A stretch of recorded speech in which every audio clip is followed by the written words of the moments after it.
ബ്രഹ്മാദി ദേവന്മാർക്ക് ദുർലഭൻ, പക്ഷെ ഒരു അസുരക്കുട്ടിയായിട്ടുള്ള പ്രഹ്ലാദന് ഭഗവാൻ സുലഭൻ. എങ്ങനെ സാധിക്കുന്നു? ഉത്തരം പ്രഹ്ലാദൻ തന്നെ പറയുന്നുണ്ട്. എനിക്കറിയാം, ഭക്തിയാ തുതോഷ ഭഗവാൻ ഗജയൂഥപായ. ഭഗവാനെ, അങ്ങേക്ക് അങ്ങനെ അസുരക്കുട്ടി എന്നുള്ള വ്യത്യാസമുണ്ടോ? ദേവനാണ് അസുരനാണ് ഒന്നുമില്ല. ഇനി മനുഷ്യനാണ് മൃഗമാണെന്നുള്ള വ്യത്യാസം പോലും ഇല്ല. എന്താ കാരണം? ഗജേന്ദ്രൻ ആരാ? മഹാരാജാവോ? പണ്ട് ഇന്ദ്രദ്യുമ്നനായപ്പോ ഒരു കാട്ടാന, ആ ആനയുടെ നേരെ, ഒരു ജന്തുവല്ലേ അത്, അതിൻ്റെ നേരെ ഭഗവാൻ എന്ത് കാണിച്ചു? ഭക്തിയാ തുതോഷ, സന്തോഷിച്ചു. സന്തോഷിക്കാൻ കാരണം എന്താ? ഗജേന്ദ്രൻ എന്തുണ്ട്? നല്ല പഠിപ്പുണ്ട്, അല്ലല്ല നല്ല സൗന്ദര്യമുണ്ട്. ഗജേന്ദ്രൻ കാണാൻ നല്ല ഒന്നുമല്ല, ഒന്നും നോക്കിയില്ല. ചിലർക്ക് അങ്ങനെയൊക്കെ ധാരണ ഉണ്ട് പൊതുവെ. ഭഗവാൻ സന്തോഷിക്കുക സൗന്ദര്യം നോക്കിയിട്ടാണ്. നല്ല വീതിയുള്ള കസവൊക്കെ കൊടുത്തു വന്നാൽ പക്ഷെ അധികം സന്തോഷമാവും ഭഗവാൻ. അങ്ങനെ ഉണ്ടോ? അങ്ങനെയൊന്നുമില്ല. മാല കുറേ ചാർത്തിയാൽ, കുറി തൊട്ടാൽ, അങ്ങനെയൊന്നും പറയാൻ പറ്റില്ല. പ്രസിദ്ധമായിട്ടുള്ളൊരു ശ്ലോകം ഉണ്ട്. ഇനി പഠിപ്പുണ്ടെങ്കിൽ സന്തോഷിക്കും, ഇല്ല അങ്ങനെയൊന്നും പറയാൻ സാധിക്കില്ല. പഠിപ്പുള്ളവരുടെ നേരെയൊക്കെ ഭഗവാൻ കാരുണ്യം കാണിക്കുമോ? അങ്ങനെ ഉണ്ടോ? അങ്ങനെയൊന്നുമില്ല. അങ്ങനെ പഠിപ്പ് നോക്കുകയാണെങ്കിൽ ഗജേന്ദ്രന് പഠിപ്പ് ഇല്ല. വിദ്യാ ഗജേന്ദ്രസ്യ കാ. ചിലർ പറയും ജാതി നോക്കിയിട്ടാ സന്തോഷിക്കുക. വലിയ കുലത്തിലൊക്കെ ജനിച്ചാൽ ആർക്ക് സന്തോഷമാവും? അങ്ങനെ ഉണ്ടോ? കാ ജാതിർ വിദുരസ്യ. വിദുരന്റെ ജാതീയത. ആരാ വിദുരൻ? വിദുരൻ മഹാഭാരതത്തിൽ നമ്മുടെ ധൃതരാഷ്ട്രയുടെയും പാണ്ഡുവിൻ്റെയും അനിയൻ വിദുരൻ, ദാസീപുത്രനാ. ദുര്യോധനൻ ക്ഷണിച്ചിട്ട് ഭഗവാൻ അവിടേക്ക് പോയില്ല. അവിടെ ഗംഭീര സദ്യ, പക്ഷെ അവിടെ പോയില്ല.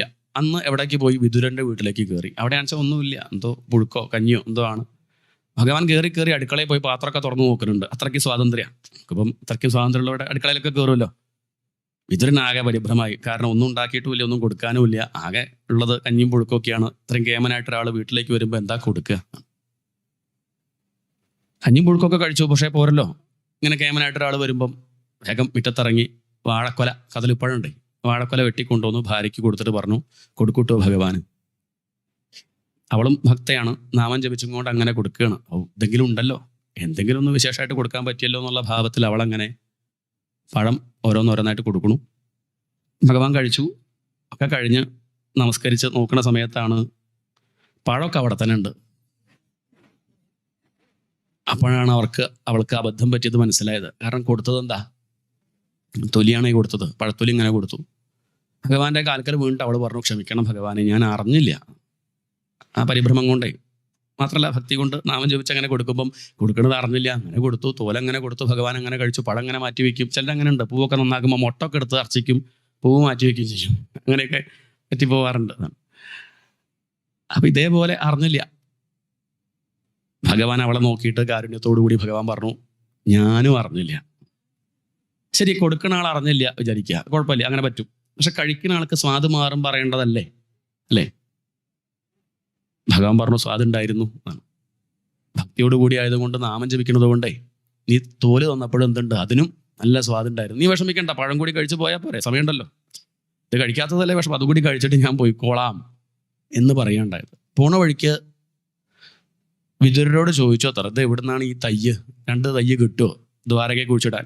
കാരണം തൊലിക്ക് പോലും മധുരം എന്ന അഭിപ്രായം പറഞ്ഞ് പോവുകയുണ്ടായത്. കാ ജാതിർ വിദുരസ്യ. വിദുരന്റെ ജാതി എന്താ ആണ് ചോദ്യം.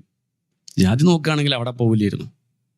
ഇനി പൗരുഷം, ചേട്ടൻ അങ്ങനെ പറയാം, തൻ്റെ ഇടമുണ്ടെങ്കിൽ, പൗരുഷം ഉണ്ടെങ്കിൽ ഭഗവാൻ സന്തോഷിക്കും. അല്ല, അങ്ങനെയാണെങ്കിൽ യാദവപതേ ഉഗ്രസ്യ കിം പൗരുഷം. ഉഗ്രൻ എന്ത് പൗരുഷമുള്ളത്? ആരാ ഉഗ്രസേനനി? ആരാ അത്? കംസന്റെ അച്ഛനാ. കംസന് ഇയാളെ 2 അടിയടിച്ച് ജയിലിലിട്ട് രാജ്യം ഭരിക്കുകയുണ്ടായത് കംസൻ. കുറച്ച് ഉശിരുണ്ടെങ്കിൽ അങ്ങനെ ഉണ്ടാവുമോ? ആ മകനെ നിലയ്ക്ക് നിർത്താൻ അദ്ദേഹത്തിന് പറ്റിയില്ല. പിന്നെ ആ ഉഗ്രസേനൻ നേരെയത് എപ്പോഴാണ്? ഭഗവാൻ അവിടെ എത്തി, കംസനെ കൊന്ന് തൻ്റെ മുത്തശ്ശൻ ഉഗ്രസേനനെ കാരാഗ്രഹത്തിൽ നിന്ന് മോചിപ്പിച്ചു, രാജാവാക്കി. എവിടെയും ഭഗവാൻ അങ്ങനെ മെയിൻ സിംഹാസനത്തിൽ ഭഗവാൻ ഇരിക്കില്ല. ഭഗവാൻ പറയുന്നത് വെച്ചാൽ, ഉഗ്രസേന രാജാവ് കൽപ്പിക്കുന്നത് ഈ കൃഷ്ണൻ അറിയിക്കുന്നു, അത്രയേ ഉള്ളൂ. ആ പോസ്റ്റിലാരാളത്? ഉഗ്രസേനാണ്, കൃഷ്ണനല്ല. എന്തേ ചോദിച്ചാൽ പൗരുഷമൊന്നുമില്ല, പിന്നെ നാമം ജപിക്കും, കൃഷ്ണ കൃഷ്ണ കൃഷ്ണ കൃഷ്ണ മതി, അത്രേ വേണ്ടു. ഉഗ്രസ്യ കിം പൗരുഷം. ചിലർ പറയും കൊടുക്കുന്ന വസ്തു നോക്കിയിട്ടാണ് സന്തോഷിക്കുകയെന്ന്. നമ്മളൊക്കെ അങ്ങനെയാവും. ഒന്ന് കിട്ടിക്കഴിഞ്ഞാൽ എത്ര ഉറുപ്പ്യ ഉണ്ടെന്ന് നോക്കും വേഗം. അത് വെട്ടിത്തിരുത്തിയിട്ടാണ് കൊടുക്കുക, എന്നാലും എങ്ങനെയെങ്കിലും കണ്ടുപിടിക്കാൻ നോക്കും. കൊടുക്കണ വസ്തു നോക്കിയിട്ടാണ് സന്തോഷിക്കുക എങ്കിൽ കിം തത് സുധാംനോദനം, സുധാമാവ് എന്താ കൊടുത്തത്? ത്രിമധുരം, പാലട പ്രഥമനം, അവിൽ, ഉണക്കവില്, വെറുവില്ല, ഒന്നുമില്ല, ഒരു ശർക്കര പൊട്ട് പോലും ഇട്ടില്ല, കഴിച്ചുവല്ലോ. കിം തത്സുതാംനോദനം. ഇനി ഭംഗി നോക്കിയിട്ടാണെങ്കിൽ കുബ്ജായാഹ കമനീയ രൂപമധികം, മുക്കൂനി എന്നാ വിളിക്കുക അവളെ. ധാരാളം സുന്ദരികളായിട്ടുള്ള ഗോപികളുണ്ട് അവിടെ, എവിടെ? വൃന്ദാവനത്തിൽ. എന്നിട്ട് അവരൊക്കെ ഒഴിവാക്കി ഭഗവാൻ എവിടേക്കാ പോയത്? മധുരയിൽ വന്നൊരു മുക്കൂനിയുടെ വീട്ടിൽ പോയി അവളെ അനുഗ്രഹിക്കുന്നുണ്ട്. കുബ്ജായാഹ കമനീയ രൂപമധികം. എന്തേ കാരണം? ഭക്തിയാ തുഷ്യതി കേവലം നച ഗുണൈഹി ഭക്തിപ്രിയോ മാധവ. ഭക്തി കൊണ്ട് മാത്രം സന്തോഷിക്കുന്നവൻ, ഭഗവാന്റെ പേരാണ്. ചില പറയും ഭഗവാൻ ഇഷ്ടം കൽക്കണ്ടാണ്, മുന്തിരിയാണ്, കദളിപ്പഴാണ്, എന്തൊക്കെയോ വഴിപാട് ലിസ്റ്റൊക്കെ നോക്കിയാൽ പലതും കാണാം ഭഗവാന് പ്രിയപ്പെട്ടത് ഒക്കെ. എന്നാൽ ഭക്തന്മാർ പറയും അതൊന്നുമല്ല. ഭക്തിപ്രിയോ മാധവ. എന്ത് വേണമെങ്കിൽ കൊടുത്തോളൂ, ഇത് ചേർത്ത് കൊടുത്താൽ നന്ന്. ഭക്തി ചേർത്ത് കൊടുത്താൽ എന്ത് കിട്ടിയാലും വാങ്ങും, അതില്ലെങ്കിൽ എന്ത് കൊടുത്തിട്ടും കാര്യമില്ല. അതാണ് ഈ പ്രഹ്ലാദൻ്റെ കഥ കാണിച്ചു തരുന്നത്. ഇത് കേൾക്കുമ്പോൾ സാമാന്യക്കാരായ നമുക്കും ഒരു ചിന്ത ഉണ്ടാവണം, എങ്ങനെയപ്പോൾ ഇങ്ങനെ ഒരു ഭക്തി എനിക്കുണ്ടാവുക? എനിക്ക് ഇങ്ങനെയൊക്കെ വേണം, അത് വേണ്ടേ? വേണ്ട. നമ്മൾ മാറി ഒന്നും ഇങ്ങനെ കണ്ടുകൊണ്ട് കാര്യമില്ലല്ലോ. ഇതുപോലെയൊക്കെ ഒന്നായ തിരക്കടില്ല. ഭഗവാന് പ്രിയപ്പെട്ടവനാവണം ഞാനും. ഈ ഒരു ചിന്ത ഉണ്ടാവണം. അവിടെ യുധിഷ്ഠിരനും ഉണ്ടായി. അദ്ദേഹം ചോദിക്കുകയാണ്, എങ്ങനെയാണ് ഇപ്പം ഇങ്ങനെയൊരു ഭക്തി സാധാരണക്കാർക്ക് ഉണ്ടാവുക എന്ന് പറയുമ്പോഴാണ് പിന്നൊരു വിഷയം കുറച്ച് അധ്യായങ്ങളിലായിട്ട് ധർമ്മത്തെ പറ്റി എടുത്ത് പറയണം. കേവലം കേട്ടതുകൊണ്ട് മാത്രമായില്ലല്ലോ. ആയുർവേദക്കാർ പറയും കേവലം ഔഷധ സേവ മാത്രം പോരാ, പഥ്യം ആവശ്യമാണ്. എന്തും വേണം? പഥ്യം. ചില ചിട്ടകളൊക്കെ വേണം, ചില ഡിസിപ്ലിൻ, ചില മര്യാദകളൊക്കെ ഉണ്ടെങ്കിലേ ഈ കേൾക്കുന്നതൊക്കെ ഫലിക്കുള്ളൂ. ഇല്ലെങ്കിൽ ഇതൊന്നും ഫലിക്കൂല. കുറേ കേട്ടിട്ട് ഒരു മാറ്റം വരാത്തവരുണ്ടല്ലോ അല്ലേ? ഒരു മാറ്റം ഇല്ല. അത് നമ്മൾ നോക്കണ്ട, നമ്മൾ നമ്മുടെ കാര്യം നോക്കിയാൽ മതി. കുറേ കേട്ടിട്ട് മാറ്റം വരില്ലെങ്കിൽ അറിയണം എന്തോ എവിടെയോ ചെറിയ പ്രശ്നമുണ്ട്, ഞാൻ കുറച്ചൊക്കെ മാറേണ്ടതുണ്ട്. പിന്നെ ചിട്ടകളൊക്കെ ഒന്ന് ലേശം മാറ്റം വരുത്തണം. ഔഷധ സേവ മാത്രം പോരാ, പഥ്യവും വേണം. കുറച്ചൊക്കെ കേട്ടാൽ ആ കേട്ടത് പ്രാവർത്തികമാക്കാൻ നമ്മൾ ശ്രമിക്കണം. ഒക്കെ കേൾക്കും, ഒന്നും ചെയ്യില്ലെങ്കിൽ കാര്യമുണ്ടോ? ഊണ് കഴിച്ചാൽ വിശപ്പ് മാറുന്ന അറിഞ്ഞുകൊണ്ട് കാര്യമുണ്ടോ? ഊണ് കഴിക്കണ്ടേ? 1 മണിയായി കഴിക്കണില്ല ചോദിച്ചാൽ പറയും എനിക്ക് നിശ്ചയുണ്ട്, ഊണ് കഴിച്ചാൽ മാറും വിശപ്പ്, എനിക്ക് നിശ്ചയുണ്ട്. നിശ്ചയമായിട്ട് കാര്യമില്ലല്ലോ, കഴിച്ചാലല്ലേ മാറുള്ളൂ. ഇതുപോലെ കാര്യങ്ങളൊക്കെ കേട്ട് വെച്ചുകൊണ്ട് മാത്രമായില്ല, കേട്ടത് കുറച്ചെങ്കിലുമൊക്കെ ലേശം പ്രാവർത്തികമാക്കാൻ പെട്ടെന്ന് സാധിക്കുന്നു പറയണില്ല. എന്നാലും കുറേശ്ശെ ശ്രമിക്കണം. അല്ലെങ്കിൽ ശ്രമിക്കണം എന്നുള്ളൊരു വിചാരമെങ്കിലും ഉണ്ടാവണം. അത് മുഖ്യ. അത് കാണിക്കാനാണ് ധർമ്മത്തെ പറ്റി ഇവിടെ വിസ്തരിക്കുന്നത്. ധർമ്മം എന്ന് പറഞ്ഞാൽ തന്നെ അർത്ഥം അറിയാലോ നമുക്ക്, വ്യക്തമാണ്. ധ്രിയതേ ഗതി ധർമ്മ, ധരിക്കുന്നത് എന്നാണ് അർത്ഥം. നമ്മളെ നിലനിർത്തുന്നത്, നമ്മളെ ഇങ്ങനെ കുഴപ്പമില്ലാണ്ട് നിർത്തുന്നത് ആരാ? ആ മൂല്യത്തിന് പറയുന്ന പേരാണ് ധർമ്മം. എന്താണ് ധർമ്മം? നമ്മളൊക്കെ ചില മര്യാദകൾ കുടുംബത്തിൽ പാലിച്ചില്ലെങ്കിൽ നമ്മളെയൊക്കെ അവസ്ഥ എന്താ അല്ലേ? നമ്മളൊക്കെ ചിലതൊക്കെ നമുക്ക് ശ്രദ്ധിക്കാറില്ലേ? ചില കാര്യങ്ങളൊക്കെ കുടുംബത്തിൻ്റെ കാര്യം എടുക്കുക, ചിലതൊക്കെ നമ്മൾ ശ്രദ്ധയിൽ നിന്ന് വിട്ടുപോയാൽ, ചില മര്യാദകൾ നമ്മൾ പുലർത്തിയിട്ടില്ലെങ്കിൽ കുടുംബജീവിതം ഭംഗിയിൽ മുന്നോട്ട് പോവോ? ഇല്ല. അങ്ങനെയാണെങ്കിൽ ഈ പ്രപഞ്ചത്തിൻ്റെ കാര്യം എടുക്കൂ. ഇവിടെ നമ്മൾ ചില മര്യാദകൾ പുലർത്തേണ്ടതുണ്ട്. അപ്പോഴേ ഈ പ്രപഞ്ചം വലിയ കുഴപ്പമില്ലാണ്ട് മുന്നോട്ട് പോകൂ. അതാണ് ഈ പ്രപഞ്ചത്തെ നിലനിർത്തുന്ന മൂല്യത്തിന് പറയുന്ന പേരാണെന്ത്? ധർമ്മം. ധർമ്മമാണ് ലോകത്തെ നിലനിർത്തുന്നത്. ചിലർ ചോദിക്കൂട്ടോ, അല്ലല്ല ഇവിടെ അധർമ്മികൾ കുറേ ഉണ്ടല്ലോ, എന്നിട്ട് ലോകത്തിനൊരു കുഴപ്പമില്ലല്ലോ. അല്ല, അത് തെറ്റാണ്. ധർമ്മിഷ്ഠന്മാർ തന്നെയാണ് കൂടുതലും. കുറച്ചേ ഉള്ളൂ എന്ത് അധർമ്മികൾ. പക്ഷെ നമ്മൾ കൂടുതലും കേൾക്കുന്നത് ആ വാർത്തയാണ്. പേപ്പറിൽ കൂടുതൽ അവരുടെ ഫോട്ടോ ഉണ്ടാവും, വാർത്തയിലൊക്കെ അവരുടെ ആ കാര്യങ്ങളൊക്കെയാണ് ഉണ്ടാവുകയെന്നേ ഉള്ളൂ. പക്ഷേ ഇനി നമ്മളെ കാര്യം എടുക്കുക, അതൊക്കെ വിട്ടേക്കൂ. നമ്മൾ തന്നെ ഈ ജീവിതത്തിൽ ഇപ്പം നമ്മൾ ഒരു ദിവസം നോക്കുകയാണെങ്കിൽ ആ ദിവസത്തിൽ കൂടുതലും ചെയ്യാറെന്താ? നല്ല കാര്യമല്ലേ? മോശം കാര്യമാണോ? മോശം കാര്യം ചെയ്യില്ല എന്നങ്ങോട്ട് ഉറപ്പിച്ച് പറയാൻ പറ്റുമോ? അത് പറയാൻ വയ്യ. എന്നാലും കൂടുതൽ നല്ല കാര്യമാണ്. നമ്മളുടെ ഒരു 80% എന്താണ്? നന്മയല്ലേ? തിന്മയില്ല പറയാൻ വയ്യ, അത് പറയാൻ വയ്യ. എന്നാലും 80 നല്ലതാ. കുറച്ച് മറ്റതുണ്ട്, ശരി തന്നെ. ഇനി മോശം 80% കൊണ്ടുള്ളവരുണ്ടോ? ഉണ്ട്, പക്ഷെ വളരെ കുറച്ചേ ഉള്ളൂ. വളരെ കുറച്ചേ ഉള്ളൂ. അതുകൊണ്ട് ലോകം ഇങ്ങനെ നിലനിൽക്കുന്നുണ്ടെങ്കിൽ അർത്ഥം ധർമ്മം ഉള്ളതുകൊണ്ട് തന്നെയാണ്. അതുകൊണ്ടാണ് ധർമ്മത്തിന് അത്രയ്ക്കും പ്രാധാന്യം കൊടുക്കുന്നത്. ഇതിനെപ്പറ്റിയൊക്കെ വലിയ വലിയ ചർച്ചകളൊക്കെ ഉണ്ട്. പക്ഷെ എളുപ്പത്തിൽ പറയുകയാണെന്ന് വെച്ചാൽ ഇത്രയേ ഉള്ളൂ. മഹാഭാരതത്തിൽ പറയും, ആത്മന പ്രതികൂലാനി പരേഷാം ന സമാചരേതു. എനിക്ക് പ്രതികൂലമായിട്ടുള്ള കാര്യം ഞാൻ മറ്റുള്ളവരോട് ചെയ്യരുത്. ഇത്രയേ ഉള്ളൂ. എന്താണ്? ഒരാൾ എന്നോട് ഇങ്ങനെ പെരുമാറിക്ക് വലിയ വിഷമമാണ്, ഞാനതെന്ത് ചെയ്യണം? വേറെ ആളോട് ചെയ്യാണ്ടിരിക്കുക. ഇതിന് പുസ്തകം വായിക്കേണ്ട കാര്യമുണ്ടോ? പ്രഭാഷണം കേൾക്കണോ? ഒന്നും ആവശ്യമില്ല. അങ്ങനെ കേട്ടോളം നിർബന്ധമൊന്നുമില്ല. അല്ലാണ്ട് തന്നെ നമുക്കറിയാം എന്ത്, ഒരാൾ എന്നോട് ഇങ്ങനെ പെരുമാറി എനിക്ക് വിഷമമുണ്ട്, ആ കാര്യം ഞാൻ വേറൊരാളോട് ചെയ്യാണ്ടിരിക്കുക. അത്രയേ വേണ്ടൂ. അതിനെ തിരിച്ചു പറഞ്ഞാൽ, ഒരാൾ എന്നോട് ഇങ്ങനെ പെരുമാറിക്ക് സന്തോഷമാണ്, ഞാൻ അതുപോലെ തന്നെ എല്ലാവരോടും പെരുമാറണം, അങ്ങനെ ധരിച്ച ചില പ്രശ്നമുണ്ട്. അങ്ങനെയല്ല. ഉദാഹരണം പറഞ്ഞാൽ, ചിലർക്ക് ചിലപ്പം എത്തിക്കഴിഞ്ഞാൽ വീട്ടിലെത്തി, ചിലപ്പം അയാൾക്ക് കുറച്ച് സ്വഭാവം ഉണ്ടെങ്കിൽ എന്തെങ്കിലുമൊക്കെ കുടിക്കുന്നത് പോലെ ദുശീലമൊക്കെ പലതും ഉണ്ടാവുമല്ലോ. അങ്ങനെയൊക്കെ ഒരു ശീലം ഉണ്ടെങ്കിൽ ചിലപ്പം ലേശം കൊടുത്തു എന്നൊക്കെ വരും. അയാൾക്കത് ഇഷ്ടമാണ്, അതുകൊണ്ട് അയാൾക്ക് എവിടെ നിന്നും കിട്ടിയ സന്തോഷമുണ്ട് എന്ന് കരുതി നമ്മൾ വീട്ടിലേക്ക് എത്തുമ്പം തിരുമേനി ഇതാ എന്ന് പറഞ്ഞ് തന്നാൽ ഇഷ്ടാവുമോ? അയാൾക്കത് ഇഷ്ടമുള്ള കാര്യമാണ് എന്ന് കരുതി എന്ത് ചെയ്യരുത്. അത് അതല്ല. അതാണ് മറ്റത് പറഞ്ഞത്. എന്ത്? ആത്മന പ്രതികൂലാനി. തന്നോട് ഇങ്ങനെ ഒരാൾ ചെയ്താൽ ബുദ്ധിമുട്ടുള്ള കാര്യം നമ്മൾ മറ്റുള്ളവരോട് ചെയ്യാണ്ടിരിക്കുക. ഒരാൾ എന്നോട് ഇങ്ങനെ പെരുമാറി എനിക്ക് ഇഷ്ടമുണ്ട്, അത് ഞാൻ എല്ലാവരോടും എന്ത് ചെയ്യണ്ട, അതിന് പുറപ്പെടരുത്. അത് കരുതണം. അയാളുടെ ഇഷ്ടം എന്താ മനസ്സിലാക്കണം, അയാൾക്കത് പ്രശ്നമാണോ എന്ന് ശ്രദ്ധിക്കണം. അതുകൊണ്ടാണ് ഗുരുദേവൻ എന്ത് പറയും, അവനവനാത്മസുഖത്തിനാചരിക്കുന്നവ അപരന്നു സുഖത്തിനായി വരേണം. എനിക്കിപ്പം ചിലതൊക്കെ ചെയ്യണം തോന്നുന്നുണ്ട്, എനിക്കൊരു സമാധാനമായിട്ടിരിക്കാൻ വേണ്ടിയിട്ടാണ്, സുഖമായിട്ടിരിക്കാൻ.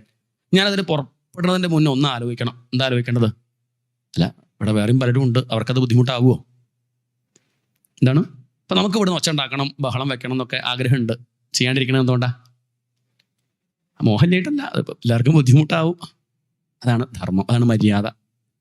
തനിക്കിപ്പം അങ്ങനെയൊക്കെ മോഹം, പക്ഷേ അത് ലോകത്തിന് ഉപദ്രവമാണ്. തൻ്റെ സുഖം മാറ്റിവെച്ചു, വേണ്ട, ഇപ്പം തൽക്കാലം വേണ്ട, അത്രയേ ഉള്ളൂ. അതാണ് അവനവനാത്മസുഖത്തിനാചരിക്കുന്നവ അപരന്നു സുഖത്തിനായി വരേണം.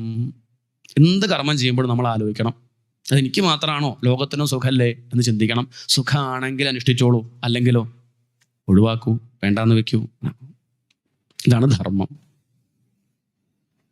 ഇനി സാമാന്യ ധർമ്മങ്ങളുണ്ട്, 30 പറയുക ഒക്കെ, സമയത്തിനനുസരിച്ച് കുറച്ച് പറയും, 4-15 നിർത്തും.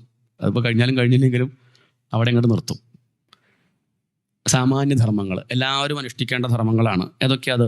സത്യം, ദയാ, തപ, ശൗചം, തിതിക്ഷേക്ഷ, ശമോദമ, അഹിംസ, ബ്രഹ്മചര്യം ച, ത്യാഗ, സ്വാധ്യായ, ആർജവം. ഇങ്ങനെ പോവും. സത്യം ഒന്നാമത്തെ ധർമ്മമായിട്ട് പറഞ്ഞത് എന്താ? സത്യം. സത്യത്തെ പറ്റി അറിയാത്ത ആരെങ്കിലും ഇവിടെ ഉണ്ടാവും? ഒരാളും ഉണ്ടാവില്ല അല്ലേ? സത്യം എന്ന് പറഞ്ഞാൽ നമുക്കറിയില്ലേ?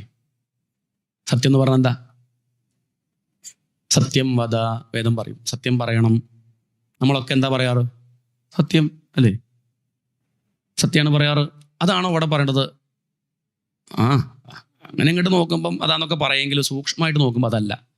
ആ സത്യത്തെക്കുറിച്ചല്ല ഇവിടെ പറയണത്. സത്യം എന്ന് പറഞ്ഞാൽ അർത്ഥം ബ്രഹ്മം എന്നർത്ഥം. സത്യമെന്നതു ബ്രഹ്മമതു തന്നെ.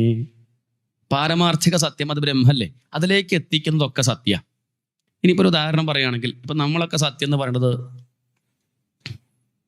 എന്തെങ്കിലുമൊക്കെ പറയും, ഉള്ളത് തന്നെയായിരിക്കും. പക്ഷെ അതുകൊണ്ടുണ്ടാവണ ഉപദ്രവം ചിന്തിക്കാറുണ്ടോ? ഇപ്പൊ സത്യത്തെ പറ്റി തന്നെ കവികൾ പറയുക, സത്യം ബ്രൂയാത് പ്രിയം ബ്രൂയാത് ന ബ്രൂയാത് സത്യം അപ്രിയം. സത്യം പറയണം.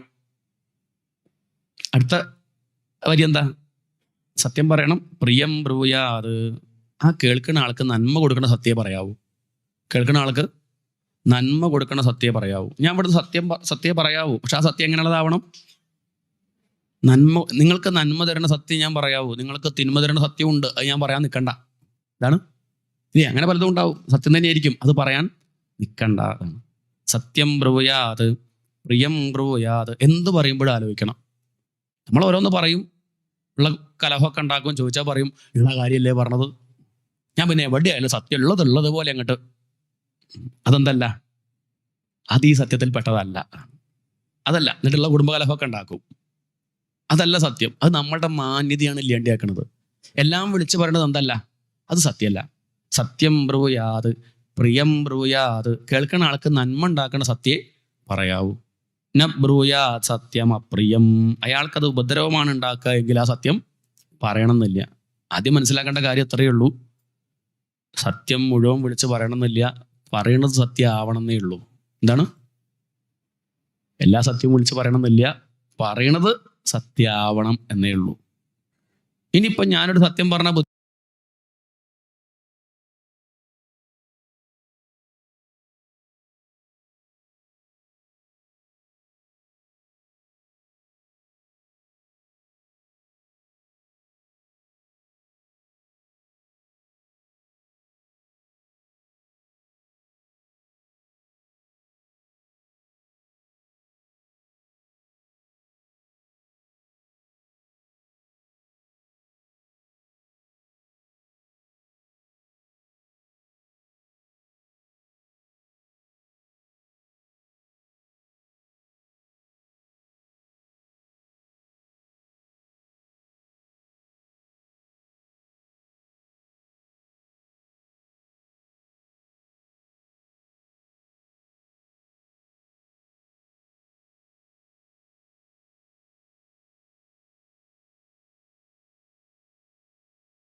മഹാത്മാവിൻ്റെ കഥ.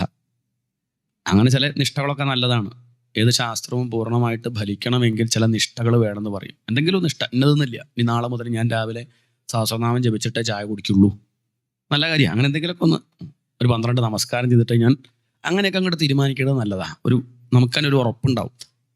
അങ്ങനെ അദ്ദേഹം അങ്ങോട്ട് തീരുമാനിച്ചു, ഇനി ഞാൻ സത്യം മാത്രമേ പറയുള്ളൂ. അങ്ങനെ അദ്ദേഹം കാട്ടിൽ അങ്ങനെ കണ്ണ് തുറന്നിട്ട് അദ്ദേഹത്തിൻ്റെ തപസ്. അദ്ദേഹം ഇങ്ങനെ കണ്ണ് തുറന്നിരിക്കുമ്പോൾ ആ വഴിക്കൊരു പന്നി പോയി. അദ്ദേഹം അത് കണ്ടു. ആ പന്നിയുടെ പിന്നാലെ ആരും വരുന്നുണ്ട്, ഒരു വേടൻ അമ്പുമായിട്ട് വരുന്നുണ്ട്. വേടന് പെട്ടെന്ന് സംശയമായി ഏത് വഴിക്കാണ് പന്നി പോയതെന്ന്. പക്ഷെ ആര് കണ്ണ് തുറന്നിരിക്കുന്നുണ്ട്? ഈ സത്യവ്രതൻ അവിടെ ഇരിക്കുന്നുണ്ട്. അയാളോട് ചോദിച്ചു, അല്ല ഏത് വഴിക്കാ പന്നി പോയത് എന്ന് ചോദിച്ചു. അയാളെന്ത് പറയണം? സത്യം പറയണം വേണ്ടേ? പക്ഷെ അദ്ദേഹം ഒന്ന് ആലോചിച്ചു, എന്ത്? അവനവന ആത്മസുഖത്തിനാചരിക്കുന്നവ, അതാ പന്നിക്കും സുഖമാണോ എന്ന് ആലോചിക്കണ്ടേ? താനിപ്പം സത്യം പറഞ്ഞു, അതുകൊണ്ട് ആ പന്നിയുടെ ജീവനാ പോവുക.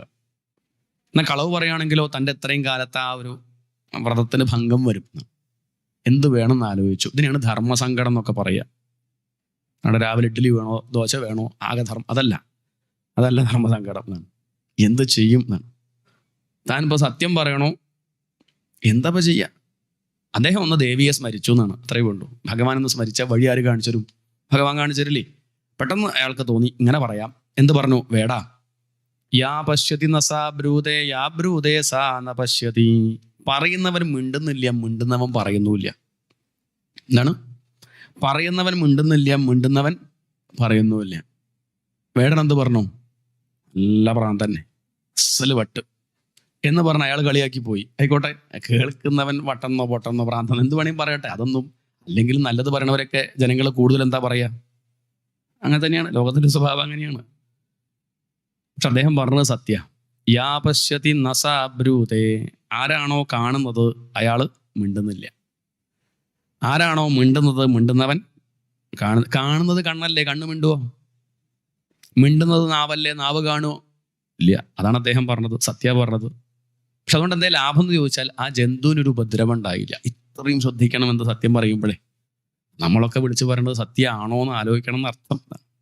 കുറേ ആലോചിക്കണം. നമ്മൾ സത്യം പറഞ്ഞതിൻ്റെ പേരിലൊരു അപകടം, ഒരു വിഷമം ആർക്കും ഉണ്ടാവാതെ നോക്കണം. അതാണ് സത്യമേവ ജയതേ എന്നാണ് ആപ്തവാക്യം. നമ്മുടെ സത്യം മാത്രമേ ജയിക്കുള്ളൂ.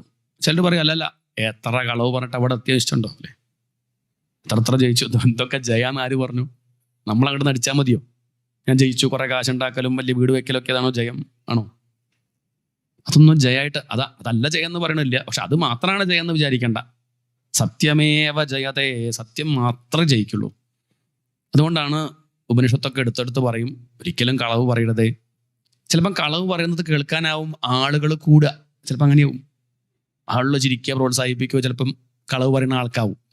ജനങ്ങൾ കൂടും, അവാർഡുകളൊക്കെ കിട്ടിയെന്ന് വരും എന്ന് കരുതി എന്ത് ചെയ്യരുത്? പ്രചാരം കിട്ടുമെന്ന് കരുതി കളവ് പറയരുതേ. സത്യം പറയുമ്പോൾ അധികം പേരൊന്നും കേൾക്കാണ്ടാവില്ല, പക്ഷെ എന്നാലും സത്യം പറയാവൂ.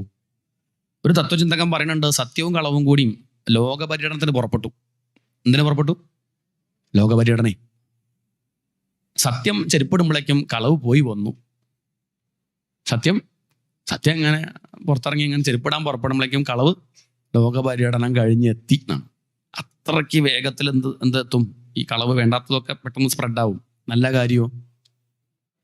ഇതൊക്കെ കഴിഞ്ഞാൽ ഈ പെരുമ്പാവൂരിൽ ചോദിച്ചു സത്രം കഴിഞ്ഞാൽ സത്രം അത്ര എടുത്തോ വെടിയോ എന്തൊക്കെ ചെയ്തു എവിടെയൊക്കെ അറിയിച്ചു, എന്നാലും ഇതറിയാത്തവരുണ്ടാവും. അതാണ്. പക്ഷെ വേണ്ടാത്തത് പെട്ടെന്ന് എത്തും. ഇത് ലോകത്തിൻ്റെ ഒരു പ്രകൃത. എന്ന് കരുതി പ്രചാരം കിട്ടുമെന്ന് കരുതിയിട്ടോ തൽക്കാലം നേട്ടമുണ്ടാവും എന്ന് കരുതിയിട്ടോ എന്ത് ചെയ്യരുത്?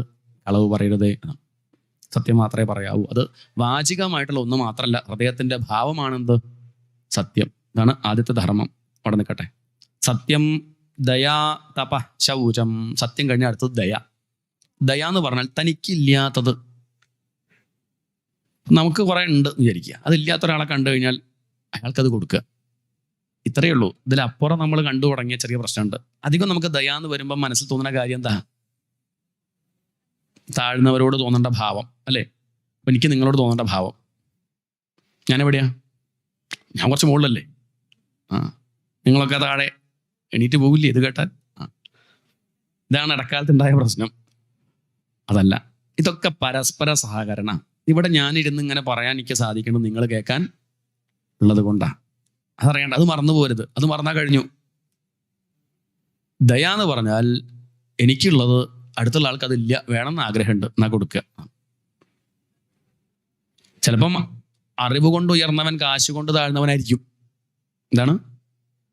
അറിവ് കൊണ്ട് ഉയർന്ന ആള് കാശ് കൊണ്ട് താഴ്ന്ന ആളായിരിക്കും. ചിലപ്പോൾ കാശ് കൊണ്ട് താഴ്ന്ന ആൾ ചിലപ്പോൾ അറിവ് കൊണ്ട് ഉയർന്ന ആളായിരിക്കും. എന്താണോ നമുക്കുള്ളത് അതില്ലാത്ത ആൾക്ക് കൊടുക്കുക. അത്രയേ ഉള്ളൂ.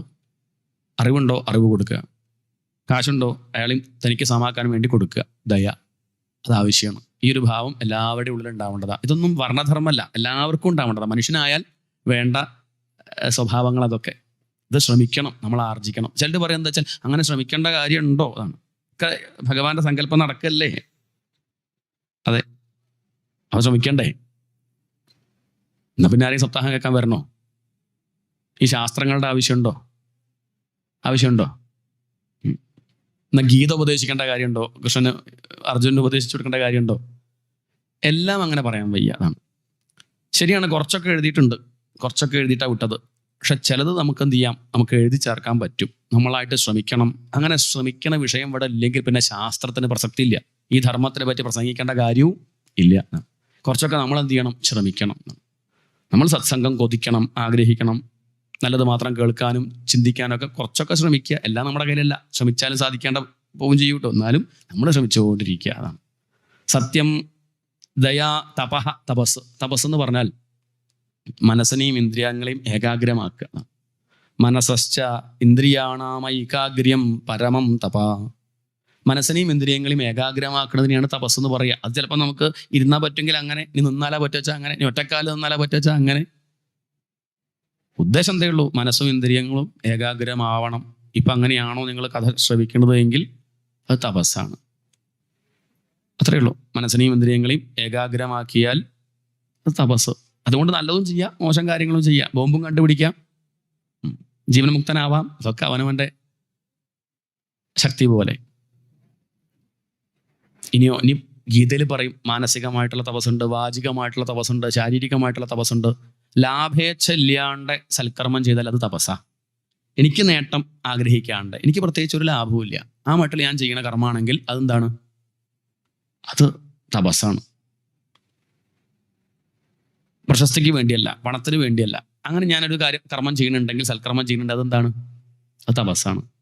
വയ്യാണ്ടിരിക്കണം അമ്മ, എണീക്കണമെന്ന് മോഹമുണ്ട്, അടുത്ത് ചെന്ന് നമ്മളെന്ത് ചെയ്തു? കൈ പിടിച്ചങ്ങോട്ട് ആ അമ്മയെ എണീപ്പിച്ചാൽ അതെന്താണ്? അത് തപസ്സാ.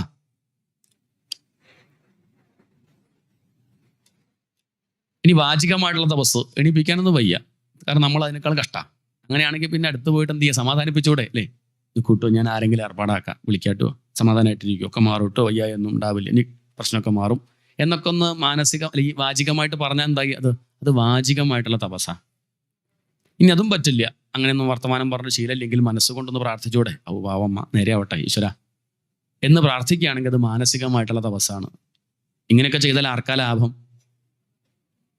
നമുക്കാ ലാഭം, ആ അമ്മയ്ക്കല്ല, നമുക്കാ ലാഭം. നമ്മുടെ ഹൃദയമാണ് ശുദ്ധാവുന്നത്. ഇതിനെയാണ് തപസ് എന്ന് പറയുക. സത്യം, ദയാ തപ ശൗചം. ശൗചം എന്ന് പറഞ്ഞാൽ വൃത്തി എന്നർത്ഥം. വൃത്തിയുടെ കാര്യത്തിൽ നമ്മളൊക്കെ എത്രയോ മുന്നിലാണ്. പ്രത്യേകിച്ച് കേരളീയർ രാവിലെ ഉച്ചയ്ക്കും വൈകുന്നേരം രാത്രിയും കുളിക്കുന്നവരാ.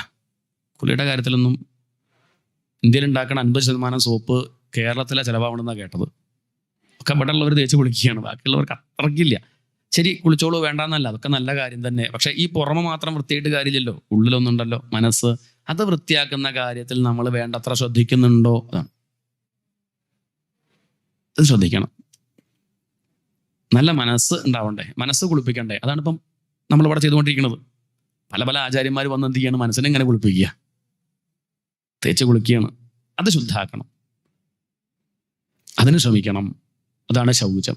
ഈശ്വര കഥകൾ കേൾക്കാൻ സമയം കണ്ടെത്തണം, സൽക്കർമ്മങ്ങൾ അനുഷ്ഠിക്കണം. ശൗചം ഹൃദയശുദ്ധി, ബാഹ്യശുദ്ധിയും ആഭ്യന്തര ശുദ്ധി. പുറമുള്ള ശരീരവും ശുദ്ധാക്കണം, ഉള്ളിലുള്ള ഹൃദയവും ശുദ്ധാക്കണം. ഇപ്പം എത്രണ്ണായി? സത്യം, തപസ്, ദയ, ശൗചം, തിതിക്ഷ. തിതിക്ഷ പറഞ്ഞാൽ ജീവിതത്തിൽ എന്തൊക്കെ സംഭവിക്കുന്നു അതൊക്കെ ഭഗവാന്റെ പ്രസാദം എന്നുള്ള മട്ടിൽ അനുഭവിക്കുക. അന്യായമായിട്ടോ അനർഹമായിട്ടോ ഭഗവാനൊന്നും തരില്ല, അത് ഉറപ്പിക്കുക. ഇവിടെ നടക്കുന്നതൊക്കെ, നമുക്ക് അനുഭവിക്കുന്നതൊക്കെ സുഖമാണെങ്കിലും ദുഃഖമാണെങ്കിലും അതൊക്കെ ന്യായം തന്നെയാണ്. താൻ ചെയ്ത കർമ്മത്തിന്റെ ഫലം കിട്ടുന്നത് എന്ന് മനസ്സിലാക്കി അതിനൊക്കെ സഹിക്കുക. അതാണെന്ത്? തിതിക്ഷ. പിന്നെ ശമം ദമം, മനസ്സിനെ അടക്കുക, ഇന്ദ്രിയങ്ങളെ അടക്കുക. മനസ്സിനെ അടക്കുക, കണ്ണ്, മൂക്ക്, നാക്ക്, ചെവി, ത്വക്ക് അടക്കുക. എൻ്റെ അറിവില്ലാണ്ട് എൻ്റെ ഒരു അംഗം ഇളകരുത്. എൻ്റെ അറിവില്ലാണ്ട് കണ്ണങ്ങോട്ട് പോകരുത്, വേറെ ദിക്കിലേക്ക് പോകരുത്. ഇപ്പം അങ്ങനെയല്ല, നമ്മൾ അറിയാണ്ട് കണ്ണങ്ങോട്ട് പോയി പിന്നെയാണ് നമ്മൾ അറിയേണ്ടത്, ആ ശരിയായിട്ട് തിരുമേനി പറഞ്ഞപ്പോഴാണ് ഞാൻ പോയി എന്ന് മനസ്സിലാക്കിയത്. ഇപ്പം അങ്ങനെയാണ്. മറ്റേത് അങ്ങനെ ആവരുത്. ഇതാണ്, ഞാൻ അറിയാണ്ട് എൻ്റെ കണ്ണ് എങ്ങോട്ടും പോകില്ല, ഞാൻ അറിയാണ്ട് എൻ്റെ ചെവി എങ്ങോട്ടും പോകില്ല. അതൊക്കെ എൻ്റെ കീഴിലാവണം. ഇപ്പം നമ്മളൊക്കെ എളുപ്പത്തിൽ മാറ്റാൻ ബാക്കിയുള്ളവർക്ക് പറ്റൂലേ? അങ്ങനെ സാധിക്കരുത്. നമ്മൾ നമ്മുടെ മനസ്സിനെയും ഇന്ദ്രിയങ്ങളെയും അടക്കണം. അതാണെന്ത്? അതാണ് ശമം ദമം. ഇനി അഹിംസ, ഒന്നിനെയും ദ്രോഹിക്കാണ്ടിരിക്കുക. അല്ല, എല്ലാത്തിനെയും സ്നേഹിക്കുക. എല്ലാത്തിനെയും സ്നേഹിക്കുക.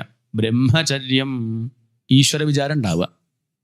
ബ്രഹ്മചര്യം എന്ന് പറഞ്ഞാൽ കല്യാണം കഴിക്കാണ്ടിരിക്കുക എന്നുള്ളതും ബ്രഹ്മചര്യമായിട്ട് പറയാറുണ്ടെങ്കിൽ അതല്ല പ്രധാനം. എപ്പോഴും ഈശ്വര എന്നുള്ള വിചാരം ആണ്. ബ്രഹ്മത്തിനോട് ചേർന്ന് ജീവിക്കുക, ബ്രഹ്മവിചാരം ഉണ്ടാവുക. ബ്രഹ്മചര്യം ച ത്യാഗ, ത്യജിച്ച് പഠിക്കുക. ത്യാഗം എന്ന് പറഞ്ഞാൽ ഭഗവാന് നിവേദിക്കുക. അതാണ്. ഇതൊക്കെ ഭഗവാന്റെ സ്വത്താ. അപ്പം അത് അനുഭവിക്കേണ്ട പറയണില്ല, നമ്മൾ കേൾക്കൂല അങ്ങനെ പറഞ്ഞാൽ. അത് പറയണില്ല, അനുഭവിച്ചോളൂ. ഒരു മര്യാദയോടെ, ഒരു വണക്കത്തോടെ, തലയൊന്ന് കുനിച്ച് നന്ദി പറഞ്ഞുകൊണ്ട്, ഭഗവാനെ അങ്ങ് തന്നതാ, പ്രസാദമായിട്ട് ഞാൻ കഴിക്കുക കേട്ടോ, ഭഗവാന് നിവേദിച്ചിട്ട് കഴിച്ചോളൂ. നിവേദിക്കാണ്ട് കഴിക്കുമ്പോൾ അത് അഹമ്മതിയ, അത് മനക്ലേശം ഉണ്ടാക്കുക. ഭൗതികമായിട്ടുള്ള നേട്ടങ്ങളൊക്കെ ഉണ്ടെങ്കിലും തൃപ്തി ഉണ്ടാവില്ല, ആകെ ഒരു പ്രയാസം, നിരാശ ഉണ്ടാവും. നേരെ മറിച്ച് ഭഗവാൻ നിവേദിച്ച് കഴിക്കുമ്പോഴോ ഏന ത്യക്തേന ഭുഞ്ചീഥ, ത്യജിച്ചിട്ട് അനുഭവിക്കൂ. ത്യജിച്ചിട്ട് അനുഭവിക്കുക പറഞ്ഞ് നിവേദിച്ചിട്ട് കഴിച്ചോളൂ, ഭഗവാന് കൊടുത്തിട്ട് കഴിക്കൂ, ഭഗവാന്റെയാണ്, അത് അറിഞ്ഞും കൊണ്ട് അനുഭവിച്ചോളൂ. അങ്ങനെയാണെങ്കിൽ വിഷമം ഉണ്ടാവില്ല. ത്യാഗാഹ, കുറേശ്ശെയൊക്കെ കൊടുത്ത് ശീലിക്കുക. എന്നല്ലെങ്കിൽ നാളെ ഒക്കെ വിട്ടു പോകേണ്ടവരാണെന്ന് മനസ്സിലാക്കി കുറേശ്ശെ ഇപ്പം തന്നെ ഒഴിവാക്കിയാൽ പിന്നെ പോകുമ്പോൾ എളുപ്പമുണ്ട്. Less luggage more comfort. കുറേശ്ശെ സൽക്കർമ്മങ്ങൾക്ക് വേണ്ടി ത്യജിക്കുക. ത്യാഗാഹ സന്തോഷ ആർജവം, സന്തോഷം, എപ്പോഴും സന്തോഷമായിട്ടിരിക്കാൻ മനസ്സിനെ പരിശീലിപ്പിക്കുക. മനുഷ്യൻ്റെ വലിയൊരു കഴിവാണത്. ഏതവസ്ഥയിലും സന്തോഷമായിട്ടിരിക്കാൻ ആർക്ക് സാധിക്കും? വേണമെങ്കിൽ സാധിക്കും, അതിനുള്ള വകുപ്പുണ്ട്. പക്ഷെ നമ്മൾ ചെയ്യണില്ല എന്ന് മാത്രം. സന്തോഷമായിട്ടിരിക്കാൻ നമ്മൾ തന്നെ അങ്ങോട്ട് തയ്യാറായാൽ മതി. എല്ലാവരും ഒന്ന് സന്തോഷമായിട്ടിരിക്കൂ എന്ന് പറഞ്ഞാൽ തന്നെ നമുക്ക് സന്തോഷമായിട്ടിരിക്കാൻ, പക്ഷെ നമ്മൾ തയ്യാറല്ല. നമ്മൾ ഇല്ല, പിന്നെ നിവൃത്തിയില്ല, പിന്നെ എന്ത് ചെയ്യാൻ പറ്റും? അത്രയേ ഉള്ളൂ. സന്തോഷിക്കണം എന്നുള്ള മനസ്സാണ് മുഖ്യം. അതുണ്ടെങ്കിൽ പിന്നെ ഏതവസ്ഥയിൽ സന്തോഷിക്കാൻ പറ്റും. ചിലർ അങ്ങനെ ഉണ്ട്, ഒന്ന് പൂവ് വിടർന്നാൽ സന്തോഷം, കാറ്റടിച്ചാൽ സന്തോഷം, സൂര്യൻ ഉദിച്ചാൽ സന്തോഷം, പറവ പറന്നാൽ സന്തോഷം. അങ്ങനെ ചെറിയ കാര്യത്തിന് പോലും സന്തോഷിക്കുന്നവരുണ്ട്. അങ്ങനെ ശീലിക്കൂ. എന്തൊക്കെ വന്നിട്ട് സന്തോഷിക്കുന്നില്ലെങ്കിൽ ഇപ്പം എന്താ ചെയ്യുക? അത് വിഷമാണ്. നമ്മൾ വേറെന്തോ വലുത് കാത്തിരിക്കുക, ഇനി അത് വരട്ടെ. ഒന്നും വരാനില്ല. അപ്പോൾ ഉള്ളതൊക്കെ വെച്ച് സന്തോഷിക്കാൻ പഠിക്കുക. അതാണ്. ചെപ്പടി വിദ്യക്കാരെ കണ്ടില്ലേ? സ്വതേ നമ്മളൊക്കെ പരിപാടി കഴിഞ്ഞാലല്ലേ കൈയടിക്കുക, അല്ലേ? ഡാൻസ് കഴിഞ്ഞാൽ കൈയടിക്കും, സന്തോഷമായി. പാട്ട് കേട്ട് കഴിഞ്ഞാൽ കൈയടിക്കും. എന്നാൽ മാജിക്കുകാരോ അവർ വന്നു കഴിഞ്ഞാൽ ആദ്യം എന്താ പറയുക? എല്ലാവരും ഒന്ന് കൈയടിച്ചേ, നമ്മൾ പൊട്ടന്മാർ നമ്മൾ കേട്ടാൽ നമ്മൾ പുഞ്ചിരിച്ച് അങ്ങനെ തയ്യാറായിട്ട് നിൽക്കുകയാണ്. ഇനി അവരെന്ത് നിസ്സാരമായിട്ടുള്ള കാര്യം ചെയ്താൽ നമ്മൾ എന്ത് ചെയ്യും? ചിരിക്കും, സന്തോഷിക്കും. എന്താ കാരണം? സന്തോഷിക്കാൻ തയ്യാറാവൽ പ്രധാനം. ഇതുപോലെ ജീവിതത്തിൽ എന്ത് വന്നാലും ഞാൻ സന്തോഷിക്കും, ഭഗവാൻ തരുന്നതാ, ഞാൻ സന്തോഷിക്കും എന്നുള്ള മട്ടിൽ ഇരിക്കണം. അങ്ങനെയാണെങ്കിൽ പിന്നെ അത് ശീലിക്കൂ, മനസ്സിനെ പരിശീലിപ്പിക്കൂ. സന്തോഷ. ഇനിയോ സമദൃക് സേവ. എല്ലാ സമദൃക് ആണ് സജ്ജനങ്ങൾ, എല്ലാത്തിനെയും സമമായിട്ട് കാണുന്നവരുണ്ട്. അങ്ങനെയുള്ള സജ്ജനങ്ങളോട്, മഹാത്മാക്കളോട് അവരെ സേവിക്കൂ. അവരുടെ മുന്നേ കാണുമ്പോൾ തല കുനിച്ചാൽ അവരുടെ ആ പ്രഭാവം നമ്മളിലേക്ക് ഒഴുകി വരും. സജ്ജനങ്ങളെ കാണുന്ന നേരത്ത് ലജ്ജ കൂടാതെ വീണു നമിക്കണം. അവരുടെ മഹിമ നമ്മളിലേക്കും വരും. അതുകൊണ്ട് സമദൃക് സേവ, മഹാത്മാക്കളെ പൂജിക്കാൻ എല്ലാവരും പൂജിക്കണം വേണ്ടെന്നല്ല, എന്നാലും ചിലരിൽ മഹത്വം കൂടുതൽ തോന്നുന്നുണ്ടെങ്കിൽ അവരെ കുറച്ചധികം ആരാധിക്കൂ. സമദൃക് സേവ ഗ്രാമ്യേഹോ പരമശനൈഹി. ഗ്രാമ്യധർമ്മങ്ങൾ കുറച്ച് വരൂ. ലോക വിഷയങ്ങൾ ചിന്തിക്കുന്നത് കുറയ്ക്കുക. സീരിയൽ കാണുന്നത് ഒഴിവാക്കണ്ട. അയ്യോ അങ്ങനെ പറയണില്ല, കുറയ്ക്കുക. ശനൈഹി മെല്ലെ കുറയ്ക്കുക. ഒരു 10 സീരിയൽ കാണുന്ന ഒരു 5 എണ്ണാക്കുക. വേണ്ടാന്ന് വെക്കേണ്ട, പറ്റില്ല. ഒരു 5 എണ്ണാക്കി, ഒരു 4 എണ്ണാക്കി, 3 എണ്ണാക്കി, പിന്നെ മെല്ലെ വേണ്ടാന്ന് വെക്കുക. ആവശ്യമില്ലാത്ത സംസാരം പറയുന്നവരാണെങ്കിൽ മെല്ലെ കുറച്ച് വരിക. പലരും പറ്റിയും കുറ്റം ദിവസം പറയുന്നുണ്ടെങ്കിൽ കുറച്ച് കൊണ്ടുവരിക. അത്രയേ ഉള്ളൂ. പെട്ടെന്ന് നിർത്താൻ സാധിക്കുന്ന കാര്യമല്ല. അതുകൊണ്ട് മെല്ലെ കുറച്ച് കൊണ്ടുവരിക. അല്ലെങ്കിൽ ദുഃഖം ഉണ്ടാവുക, ഭാവിയിൽ ദുഃഖം ഉണ്ടാവുക. ഗ്രാമ്യേഹോ പരമശനൈ നൃണാം വിപര്യേക്ഷ. ഒരു കാര്യത്തിനോട് നമുക്ക് മോഹം ഉണ്ടെങ്കിലേ അത് കൈ കിട്ടിക്കഴിഞ്ഞാലുള്ള അപകടത്തെപ്പറ്റി ചിന്തിച്ചാൽ നമുക്ക് അതിനോടുള്ള മോഹം പോവും. എന്നും ചെയ്യുമ്പോൾ പോസിറ്റീവായിട്ട് തന്നെ ചിന്തിക്കണം, വേണ്ടെന്നല്ല. പക്ഷേ വിപര്യവും കൂടി മനസ്സിലാക്കണം നല്ലതാണ്. അഥവാ തിരിച്ചായെങ്കിലോ എന്നൊന്ന് മനസ്സിലാക്കി വെക്കണം. ഒന്ന് കിട്ടിയാൽ ഇത് നഷ്ടപ്പെടും ചെയ്യൂട്ടോ എന്നൊന്ന് ധരിച്ചു വെക്കണം നല്ലതാണ്. ആണ് വിപര്യേക്ഷ. അങ്ങനെയാകുമ്പോൾ വലിയ ഷോക്ക് ഉണ്ടാവില്ല. ഇപ്പം നമ്മളൊരു ദിക്കിൽ പോയി നിൽക്കുമ്പോൾ അവിടെ വെടിക്കെട്ടുണ്ട് എന്ന് ആദ്യം അറിഞ്ഞാൽ നമുക്ക് എന്തില്ല, നമുക്ക് ഇങ്ങനെ തിരി കൊളുത്തുന്നത് കണ്ട് ഇങ്ങനെ കത്തി വരുന്നുണ്ട്. നമുക്ക് എന്ത് ചെയ്യാം? പേടിയുള്ള ആളാച്ചമല്ലേ. അവസാനം പൊട്ടുമ്പം അയാൾക്ക് കുഴപ്പമൊന്നുമില്ല. ഇത് അറിയാത്ത ഒരാളാണ് അവിടെ പോയി നിൽക്കുന്നത് വെച്ചാലോ, അയാളത് കണ്ടില്ലേ, അയാൾ അങ്ങനെ നിന്നു, പെട്ടെന്ന് തിരി കൊളുത്തി അങ്ങനെ പൊട്ടി എന്നുള്ളത് സത്യമാണ്. പക്ഷെ അത് ആദ്യം മനസ്സിലാക്കിയ ആൾക്ക് എന്തില്ല, അത്രയേ ഉള്ളൂ. ഈ കാണുന്നതൊക്കെ പൊട്ടും. ഞാനായാലും നിങ്ങളായാലും നമ്മളുണ്ടാക്കിയ കാശാണെങ്കിലും ഒക്കെ പൊട്ടും. അത് ആദ്യം എങ്ങനെ മനസ്സിലാക്കി തരികയാണെന്ന് സപ്താഹമൊക്കെ അതാണ്. കഥകൾ ഇങ്ങനെ പറയും. കല്യാണം കഴിച്ച അപകടമായ കഥ, കുട്ടികളുണ്ടായ അപകടമായ കഥയൊക്കെ പറയുമ്പം ദ്വാരക മുങ്ങി എന്ന് പറയും. ഇനിയിപ്പോൾ കൃഷ്ണന്റെ ദ്വാരകയെ പിന്നെ നമ്മളെ ഇട്ടാവട്ടം. വിപര്യേക്ഷ. മനസ്സിലാക്കൂ, ശാശ്വതമായിട്ട് ഈശ്വരൻ മാത്രമേ ഉള്ളൂ. മരിക്കണതിൻ്റെ മുന്നേ അതാവാൻ ശ്രമിക്കുക. നരൻ നാരായണനാവുക. അത്രയും ഉണ്ടോ. ഈ ഒരു ഉപകരണം കിട്ടിയാൽ വേണ്ടതുപോലെ ഉപയോഗിക്കുക. വിപര്യേക്ഷ മൗനം. മിണ്ടാണ്ടിരിക്കുക പറഞ്ഞാൽ മിണ്ടാണ്ടിരിക്കുക അല്ല, ചിലർ മിണ്ടാണ്ടിരിക്കും. ഉള്ളിലിങ്ങനെ കലപില മനസ്സേ. ചിലരുണ്ട് ഇന്ന് മൗനവ്രതമായിപ്പോയി, നാളെ ഞാൻ കാണിച്ചത് അതാണ്. അതല്ല, ഉള്ളിൽ അനക്കല്ല. ഇനി പുറമെ മിണ്ടിയാലും സാരല്ല, ഉള്ളിൽ മൗനം.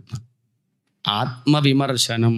എപ്പോഴും ആത്മാവിനെ കുറിച്ച് ചർച്ച ചെയ്യുക, ബ്രഹ്മത്തെ പറ്റി ചർച്ച ചെയ്യുക. എന്താണ് ഈശ്വരൻ, എങ്ങനെയാത്, ഞാൻ എന്ന് പറഞ്ഞാൽ എന്താ? ശരീരമാണോ? ശരീരമാണെങ്കിൽ കയ്യോ കാലോ മൂക്കോ കണ്ണോ കിഡ്നിയോ ഹാർട്ടോ, എന്താപ്പം ഞാൻ? ഇതൊക്കെ മാറി നിൽക്കുമ്പോഴും ഞാനുണ്ടല്ലോ. ഇല്ലേ, ഹാർട്ട് മാറ്റി വെക്കുന്നുണ്ട്, കൈ മാറ്റി വെക്കുന്നുണ്ട്, ഇനി കൈ മുറിച്ച് കളയുന്നുണ്ട്, എന്നിട്ട് ഞാനുണ്ടല്ലോ. ഇങ്ങനെ ചിന്തിക്കുക. അതാണ് ആത്മവിമർശനം. അന്നാദ്യാദേഹേ സംവിഭാഗ.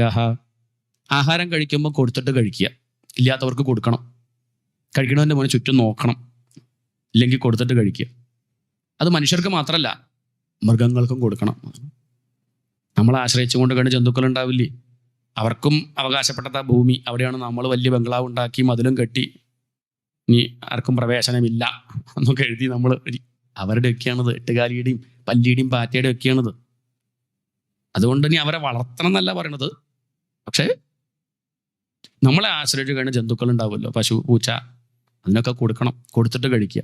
തേഷു ആത്മദേവതാ ബുദ്ധി.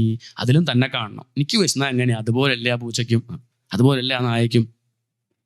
ദേവതാ ബുദ്ധി. ഇനി തന്നെ കാണാൻ പറ്റില്ലെങ്കിൽ ഈശ്വരനെ കാണുക. അതിന് കൊടുക്കലും നിവേദ്യം തന്നെയാണ്. ഞാൻ ഈ കൊടുക്കുന്നത് നിവേദിക്കലാണ്. ആ പൂച്ച അത് കഴിച്ച് തന്നെ നോക്കുമ്പം അനുഗ്രഹിക്കുക. നീയും നിന്റെ കുടുംബം എന്നും സമാധാനമായിട്ട് ഇരിക്കട്ടെ. അതാണ് ആ ആശയം, അതാണ് അതിൻ്റെ നോട്ടം, അതിൻ്റെ വാലാട്ടുന്നതൊക്കെ അതാണ് അർത്ഥം. തേഷു ആത്മദേവതാ ബുദ്ധി നിതരാം. ഇതൊക്കെ ഉണ്ട്. സുതരാം ഋഷു പാണ്ഡവ. എത്ര തിരക്കുണ്ടെങ്കിലും ധർമ്മപുത്രരെ നാരദ പറഞ്ഞു കൊടുക്കുക കേട്ടോ ധർമ്മപുത്രർക്ക്. ശ്രവണം കീർത്തനം ചാസ്യ സ്മരണം മഹതാം ഗതേഹ്. എത്ര തിരക്കുണ്ടെങ്കിലും ഈശ്വര കഥകൾ കേൾക്കാനായിട്ട് സമയം കണ്ടെത്തണേ. കാരണം ഇല്ലെങ്കിൽ വഴി തെറ്റിപ്പോകും. എത്ര കേമനാണെങ്കിൽ ചിലപ്പോൾ അത് കേൾക്കൽ നിന്നാൽ വഴി അങ്ങോട്ട് തെറ്റും. ഏതെങ്കിലും വഴി പോയി പണ്ട് കുഴി ചെന്ന് ചാടും, ആയുസ് അങ്ങോട്ട് പോവും. ശ്രവണം ഈശ്വര കഥകൾ കേൾക്കണം, കീർത്തനം ഈശ്വര കഥകൾ പാടണം, സ്മരണം നമ്മൾ കേൾക്കേ വേണ്ടു, ബാക്കി ഇങ്ങോട്ട് നടന്നോളും എന്നാണ്.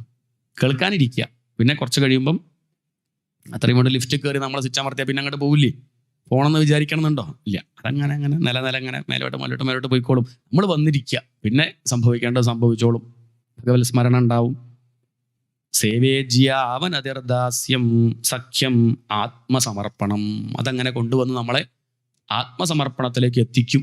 ഈശ്വരന് വേണ്ടി എല്ലാം സമർപ്പിക്കുക, സമാധാനമായിട്ടിരിക്കാൻ സാധിക്കും. ഇങ്ങനെയാണ് ഒരു മനുഷ്യൻ ജീവിതം നയിക്കേണ്ടത്. എത്ര സ്പഷ്ടമായിട്ട് പറഞ്ഞു അല്ലേ? എത്ര 30 കഴിഞ്ഞപ്പോൾ 30 സാമാന്യ ധർമ്മങ്ങളാണ് പറഞ്ഞത്. ഇതെല്ലാവരും അനുഷ്ഠിക്കേണ്ടതാണ്. ഇതൊക്കെ ശരിക്കും പറഞ്ഞാൽ സിലബസിൽ വരണം, സ്കൂളിലെ പഠിപ്പിക്കണം. ഇതിൻ്റെ വ്യാഖ്യാന സഹിതം അങ്ങനെ ഇത്രയേ വേണ്ടൂ. ഇതൊക്കെ എല്ലാവരും ചെയ്യേണ്ടതാണ്, സ്ത്രീകളും പുരുഷന്മാരും എല്ലാവരും, എല്ലാ വർണ്ണത്തിലുള്ളവരും. അപ്പോഴാണ് ചോദ്യം, വർണ്ണധർമ്മങ്ങൾ ആശ്രമധർമ്മങ്ങൾ അങ്ങനെയല്ലേ? ഉണ്ട്. വർണ്ണം എന്ന് പറഞ്ഞ അർത്ഥം വൃണ് വരണ എന്നുള്ള ധാതുവിൽ നിന്നാണ് വർണ്ണം എന്നുള്ള പദം ഉണ്ടായത്. വരിക്കാവുന്നത് എന്ന് പറഞ്ഞാൽ നേടിയെടുക്കാവുന്നത്. ജന്മം കൊണ്ടുള്ളതാണോ? അല്ല. ഗുണകർമ്മ വിഭാഗശ, ഗീതയിൽ തന്നെ പറയുമല്ലോ, ചാതുർവർണ്ണ്യം മയാ സൃഷ്ടം എന്ന് പറഞ്ഞിട്ടാണ് ഭഗവാന്റെ നേരെ പുറപ്പെടുന്നത്. എന്നാൽ സൃഷ്ടമായതാണെന്ന് ഭഗവാൻ പറഞ്ഞു. ഭഗവാൻ അങ്ങനെ പറഞ്ഞ അർത്ഥം കൃഷ്ണൻ ഉണ്ടാക്കിയെന്നല്ല. അപ്പൊ കൃഷ്ണന്റെ മുന്നെയോ കൃഷ്ണൻ ഉണ്ടാക്കിയെന്നല്ല. മയാ സൃഷ്ടം എന്ന് പറഞ്ഞാൽ ഇത് പ്രപഞ്ചത്തിന്റെ സ്വഭാവമാണ്. അതാണ്. അതില്ലാണ്ടേക്കാൻ ആർക്കും പറ്റൂല. ഈ വർണ്ണത്തെ ജാതിയായിട്ട് തെറ്റിദ്ധരിച്ചതാണ് പിന്നീടുള്ള പ്രശ്നങ്ങൾക്കൊക്കെ കാരണം ഉണ്ടായത്. ജാതിക്ക് പ്രാധാന്യം ഇല്ല എന്നും പറയണില്ല കേട്ടോ. ഉണ്ട്, പ്രാധാന്യമൊക്കെ ഉണ്ട്. ഇതുപോലെ ചോദിച്ചാൽ ബ്രാഹ്മണന്റെ മകൻ ബ്രാഹ്മണനാവാനുള്ള സാധ്യത തള്ളിക്കളയാൻ പറ്റുമോ? ഡോക്ടറുടെ മകൻ ഡോക്ടർ ആവാനുള്ള സാധ്യത ഉണ്ട് ഇല്ലേ? ഭാഗവതം വായിക്കുന്ന ആളുടെ മകന് ഭാഗവതം വായിക്കാനുള്ള സാധ്യതയുള്ളൂ. വായിച്ചോളൊന്നുമില്ല, അത്രയേ ഉള്ളൂ. ഇതുപോലെ ബ്രാഹ്മണന്റെ മകൻ ബ്രാഹ്മണനാവാനുള്ള സാധ്യത ഉണ്ട്, ആയിക്കോളും ഉറപ്പൊന്നുമില്ല. ശൂദ്രന്റെ മകൻ ശൂദ്രനാവാനുള്ള സാധ്യത ഉണ്ട്, ആയിക്കോളും. ചിലപ്പോൾ ബ്രാഹ്മണനായിരുന്നു വരാം. എന്താ പറയണത്? വരിക്കാവുന്നതാണ്, നേടിയെടുക്കാവുന്നതാണ്. ജന്മം കൊണ്ട് എവിടെയോ ആവട്ടെ, കുഴപ്പമില്ല. ഇപ്പൊ ഇവിടെ ഇരുന്ന് നിങ്ങളൊക്കെ ശ്രദ്ധിച്ചാണ് കേൾക്കുന്നതെങ്കിൽ, ലെവലേശം ഉറക്കമില്ലാതെ നിവർന്നിരുന്ന് ശ്രദ്ധിച്ച് താല്പര്യത്തോടു കൂടിയാണ് കേൾക്കുന്നതെങ്കിൽ ഉറപ്പിച്ച് പറയാം, അങ്ങനെ കേൾക്കുന്നവരൊക്കെ ആരാ? ബ്രാഹ്മണരാ. കാരണം അവർക്കാണ് ശാസ്ത്രങ്ങളൊക്കെ കേൾക്കാനുള്ള താല്പര്യം കൂടുതലുണ്ടാവുക. അത്രയേ ഉള്ളൂ. സത്വഗുണം കൂടുതലുള്ളത് കൊണ്ടാണ്. സത്വം പ്രസാദാത്മകം. എപ്പോഴും ഒരു പ്രസാദം ഉണ്ടാവും, സന്തോഷം ഉണ്ടാവും. ശ്രദ്ധിച്ച് അങ്ങനെ കേൾക്കും, അറിവിനോട് താല്പര്യം ഉണ്ടാവും. എല്ലാവർക്കും അങ്ങനെ ഉണ്ടാവണമെന്ന് വാശി പിടിക്കാൻ പറ്റില്ല. പറ്റുമോ? എല്ലാവരും ഇത് ശ്രദ്ധിക്കും, എണീറ്റ് നിൽക്കും എന്നൊക്കെ അതൊക്കെ സ്കൂളിലൊക്കെ പറയാം. സത്താഹവേദിയിൽ വന്നിട്ട് അത് പറ്റില്ല. എല്ലാവർക്കും അങ്ങനെയല്ല. മെല്ലൊക്കെ വന്നിരിക്കുക, സാവധാനം ശ്രദ്ധിച്ച് മെല്ലെ ഉയർന്നോളും. അപ്പൊ എല്ലാം നല്ല തന്നെയാണ്. സത്വഗുണം വർദ്ധിച്ചാൽ അവരെ ബ്രാഹ്മണരായിട്ട് കണക്കാക്കാം എന്ന് കരുതി രജോ ഗുണം തമോ ഗുണം ഇല്ല എന്നല്ല, ഒക്കെ ഉണ്ടാവും. പക്ഷെ അത്രയ്ക്ക് ഉണ്ടാവില്ല. കൂടുതലും എന്താണ്? സത്വഗുണം. അവർ ദാനം ചെയ്യും, കൊടുക്കും, വാങ്ങും, ശാസ്ത്രം പഠിക്കും, പഠിപ്പിക്കും. ഇതൊക്കെയാണ് അവരുടെ ഏർപ്പാട്. ചുരുക്കി പറഞ്ഞാൽ നല്ല അധ്യാപകനാണെങ്കിൽ അയാൾ ആരാ? നല്ല അധ്യാപകനാണെങ്കിൽ അയാൾ ബ്രാഹ്മണനാണ്. ഇനി ക്ഷത്രിയൻ എന്ന് പറഞ്ഞാൽ അയാൾക്ക് കൈക്കരുത്താ കൂടുക, ശക്തി നല്ലോണം ഉണ്ടാവും. ബുദ്ധിപ്പം ബ്രാഹ്മണന്റെ അത്ര ഉണ്ടായിക്കോളുന്നില്ല. രജോ ഗുണാണ് വർദ്ധിക്കുക. അവർ കർമ്മം ചെയ്യാനാണ് ഉത്സാഹിക്കുക. അതും വേണം, വേണ്ടേ? ഇപ്പോൾ സത്രം നടക്കണമെങ്കിൽ എല്ലാവരും ഇവിടെ ഇരുന്ന് കഥ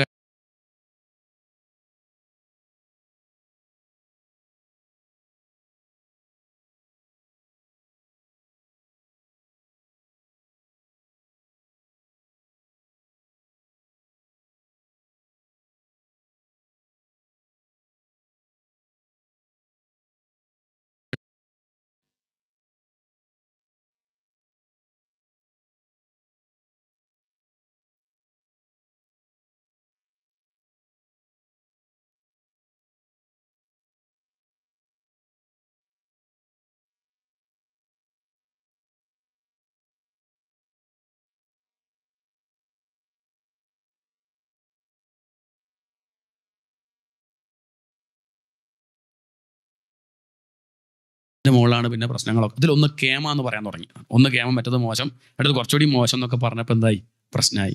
ഇതൊക്കെ കട്ടിലിൻ്റെ കാല് പോലെ 4 ആവശ്യമാണ്. കട്ടിൽ ഒരു കാല് മാത്രമായാലോ പറ്റുമോ? വേദം തന്നെ പറയണത് എന്താ? ബ്രാഹ്മണോസ്യ മുഖമാസീത് ബാഹുരാജന്യകൃത. ബ്രാഹ്മണൻ ഭഗവാന്റെ മുഖം എന്ന് പറഞ്ഞു. മുഖം കേമല്ലേ? അതെ. എന്താ സംശയം? ഭഗവാന്റെ മുഖം കേമാണ്. രാജാവ് ക്ഷത്രിയനാരാണ്? കയ്യ് ആരുടെ? ഭഗവാന്റെ കയ്യ് മോശ? സംശയമുണ്ടോ?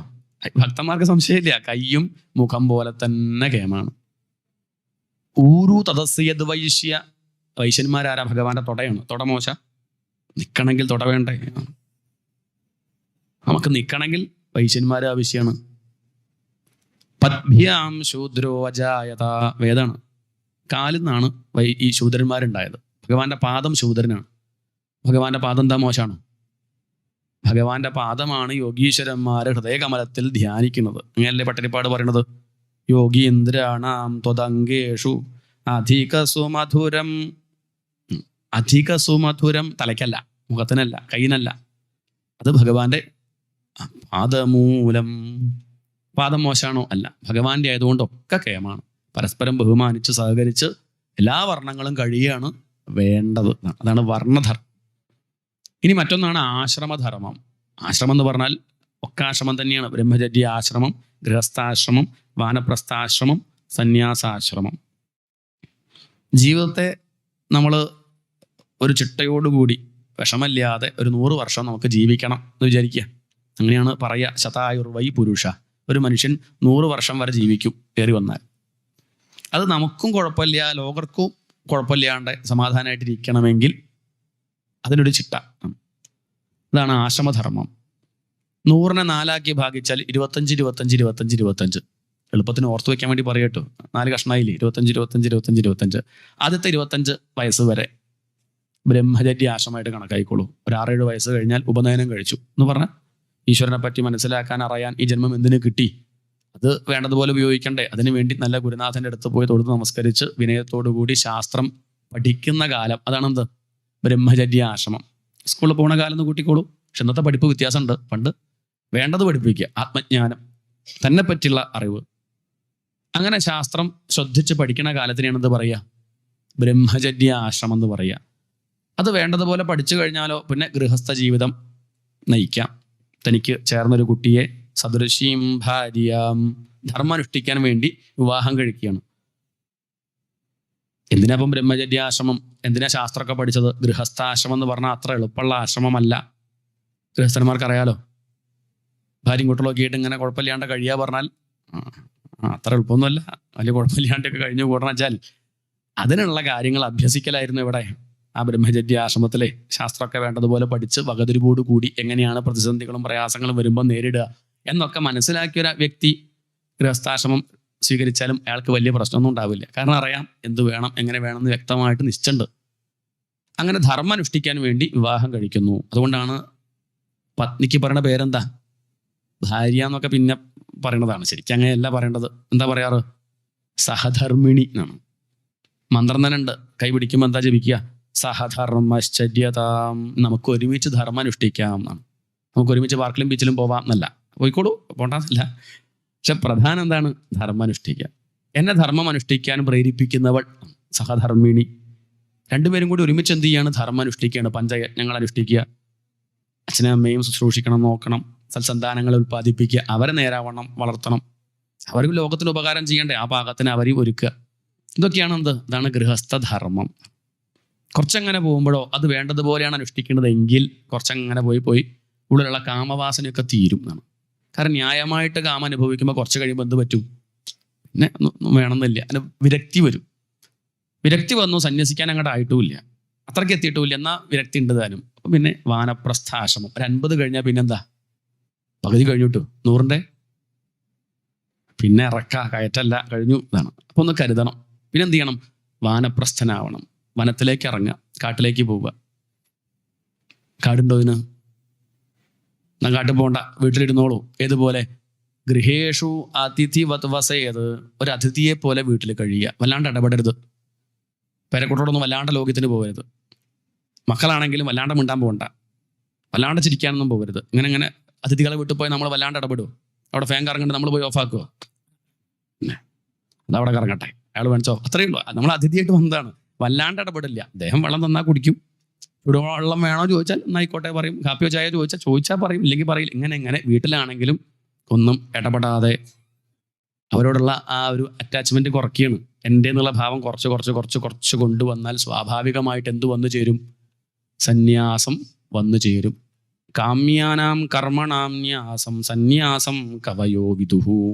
എടുത്തണിയണമെന്നില്ല, എല്ലാവർക്കും ഇപ്പം കാവ്യ എടുക്കാൻ പറ്റിക്കോളുന്നില്ല. പക്ഷെ മനസ്സ് കാവ്യ മുക്കാലോ.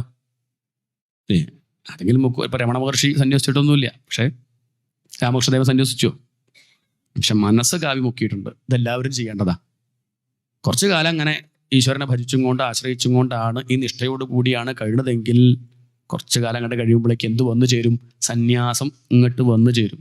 നമ്മളായിട്ട് കർമ്മങ്ങൾ ഉപേക്ഷിക്കേണ്ട, തന്നാലെ പോയിക്കോളും. ഏതുപോലെ ശങ്കരാചാര്യർ പറയാം, ആചാര്യസ്വാമികൾ പറയും, കഷണ്ടിക്കാരൻ്റെ മുടി കൊഴിയും പോലെ എന്നാണ്. മുടി എടുത്തു പറിച്ച് കളയല്ല, അങ്ങനെ പോണു. നമ്മളറിയില്ല, നമ്മളുടെ താല്പര്യങ്ങളൊക്കെ കുറഞ്ഞു, ആഗ്രഹങ്ങളൊക്കെ കുറഞ്ഞു. നമ്മൾ ബലമായിട്ട് ഇല്ലാണ്ടാക്കുമ്പോഴല്ലേ വിഷമമുള്ളൂ. ഇതിപ്പോൾ അങ്ങനെയല്ല. ഇപ്പം അങ്ങനെ ചായ വേണമെന്നില്ല. പണ്ട് സമയത്ത് ഭക്ഷണം കിട്ടിയില്ലെങ്കിൽ ചൂട് ദോശയൊന്നും അല്ലെങ്കിൽ ദേഷ്യം വരും. ഇപ്പം തണുത്തതായാലും കുഴപ്പമില്ല, ചൂടായാലും ഇല്ലെങ്കിലും പ്രശ്നം. അങ്ങനെ നമ്മൾ മനഃപൂർവ്വമല്ല, ബലം പിടിച്ചിട്ടല്ല, അങ്ങനെ ആയി വരികയാണ്. ഇതുപോലെ മെല്ലെ കർമ്മങ്ങൾ നമ്മളെ വിട്ടുപോയിക്കോളും. അപ്പം കൃതാർത്ഥത അനുഭവിക്കാം, സ്വസ്ഥമായിട്ടിരിക്കാം. ഇതാണ് സന്യാസാശ്രമം. ഇങ്ങനെയൊക്കെയാണ് ഒരു മനുഷ്യൻ ഇവിടെ. അതിനല്ലേ മനുഷ്യനായത്, അല്ലെങ്കിൽ മൃഗായാൽ പോരെ, പന്നിയായാൽ പോരെ, പോത്തായാൽ പോരെ, പുഴുവായാൽ പോരെ. അതിനൊക്കെയാണ് ജന്മം കിട്ടിയത്. ഇങ്ങനെയൊക്കെയാണ് ഇവിടെ കഴിയുന്നതെങ്കിൽ ഇതുപോലൊരു ഭക്തി നമുക്ക് ഉണ്ടാവും. പ്രഹ്ലാദനെ പോലെ ഭക്തി. ഇങ്ങനെയൊക്കെ കഴിയുമ്പോൾ ഇടയ്ക്ക് വെച്ച് ഭ്രഷ്ടനായി പോയാലോ പേടിക്കൊന്നും വേണ്ട. അടുത്ത ജന്മത്തിൽ ഇതൊക്കെ അനുഷ്ഠിക്കാൻ പാകത്തിനുള്ള ജന്മം കിട്ടും. അവിടുന്ന് ഇതേപോലെ ഉയരാൻ സാധിക്കും. മറ്റു കർമ്മങ്ങൾ അങ്ങനെയല്ല. ഇടയ്ക്ക് വെച്ച് നമ്മൾ നിർത്തിയ പിന്നെ ആദ്യം തുടങ്ങണം, വേണ്ടേ? ചെടി കൊണ്ടുവന്ന് കുഴിച്ചിട്ടു, നനച്ചില്ല, വാടിപ്പോയി, എന്ത് ചെയ്യും? അത് കഴിഞ്ഞു, അതിൻ്റെ കഥ കഴിഞ്ഞു. പക്ഷെ ഈ വക കാര്യങ്ങൾ അങ്ങനെയല്ല. സ്വൽപ്പമപ്യസ്യ ധർമ്മസ്യ ത്രായത്തെ മഹതോ ഭയാത്. ധർമ്മത്തിൻ്റെ പ്രത്യേകത സ്വല്പമാണെങ്കിലും, ഇപ്പം കുറച്ചു നേരം കേട്ടു, ഇടയ്ക്കൊക്കെ ഉറങ്ങിപ്പോയി, ചിലർക്ക് സങ്കടം ഉണ്ടാവും, അയ്യോ ഉറങ്ങിപ്പോയി, 10 മിനിറ്റ് കേട്ടുള്ളൂ, പിന്നെ അങ്ങോട്ട് ഉറങ്ങി, പിന്നെ സർവത്ര എന്ന് പറഞ്ഞപ്പോഴേ എണീറ്റുള്ളൂ. കുഴപ്പമില്ല, ആ കേട്ടത് അവിടെ ഉണ്ടാവും, അതില്ലാണ്ടാവില്ല. ഇനി അതിൻ്റെ ബാക്കി മതി അടുത്ത സത്രത്തിൽ കേൾക്കുക, അത്രയേ വേണ്ടു. ആ കേട്ടതൊരിക്കലും പോവില്ല. ഇനി ഇടയ്ക്ക് വെച്ചും മരണം സംഭവിച്ചാലും പേടിക്കേണ്ട.